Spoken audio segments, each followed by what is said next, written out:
Today we're going to discuss the 5 faces of oppression.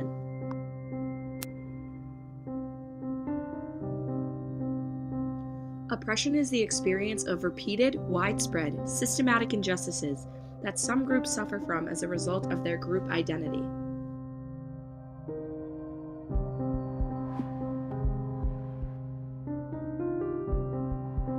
The first phase of oppression is marginalization and is defined as the exclusion from the labor market due to an attribute or condition. Marginals are the people the system of labor will not use, thus causing them unable to get and maintain steady employment. Increasingly in the United States, racial oppression occurs more in the form of marginalization, but it's important to understand that marginalization is by no means the fate of racially marked.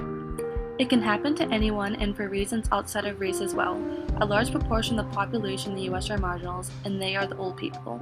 Marginalization is deemed to be the most dangerous phase as it can cause a large amount of people to be unable to financially support themselves to acquire materials needed for survival due to not having any employment. An example of marginalization is depicted in this cartoon. The cartoon illustrates how an employer does not want to let the 2 Muslim workers do the job of driving the Walmart truck. The author of this illustration said the purpose of the cartoon was to bring to people's attention that Muslims, including himself, are unable to achieve getting certain jobs because of their Muslim background, making it hard for them to get employment because employers see them as either being a threat or a bad reputation to the company. The next phase of oppression is exploitation and is defined as the act of using people's labor to produce profit while not compensating them fairly enough. A very well-known example of this is Nike's use of sweatshops to produce the products. The conditions are poor and the workers are not being paid enough to equal the amount of work that they do. It is also important to keep in mind that some individuals are more likely to experience exploitation than others due to subordinate group membership combined with an overall lack of autonomy in their lives. The next phase is cultural imperialism, also known as cultural dominance, and is the establishment of one culture being the dominant culture. A group believes in history and deems superior to all others, and because of this, they become the normal or default group. In return, it labels any other group the other group.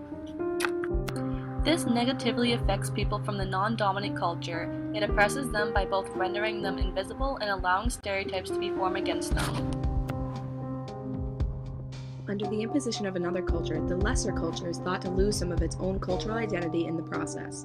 This haunting picture depicts a young indigenous man before and after cultural imperialism, where he was forced to express himself in a Eurocentric manner. This cartoon depicts another example of cultural imperialism that you might see today, the requirement of being able to speak English. English is seen as the dominant language in many different places, and a large percent of non-English speakers learn to speak the language solely to adhere to the universal standard of what's considered the norm, while subsequently moving farther away from the native culture. The next phase is powerlessness, and this refers to those who lack authority, status, and respect. There is a social divide between the middle and working class and is structured by the division of labor. Professionals have a college degree and specialize in specific skill, resulting in expertise that advances their status. Non-professionals lack skill and education, hurting the chances for progressive development within the workforce. The dynamic of professional respectability illustrates the issues of racism and sexism within our country. Women and men of color typically must prove their respectability instead of automatically earning it. The imbalance of authority and a lack of respect non-professionals receive leads to depression and powerlessness. As seen in the cartoon, white men are depicted as professionals who seem to have higher status than those of color. Women and men of color do not automatically earn respect and power. However, once people discover that they have high status positions, then they will be treated with respect and receive the benefits of a professional. Inversely, a white male would initially be given the respect of a professional.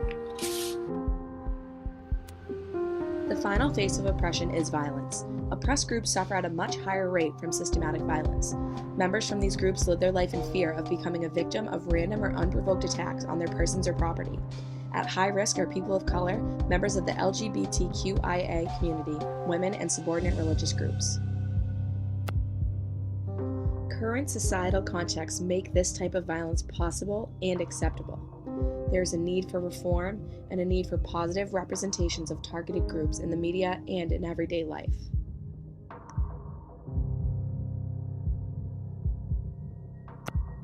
Oppression is real, but it does not have to be permanent. We hope that you'll take what you've learned and be the force for positive change in our world.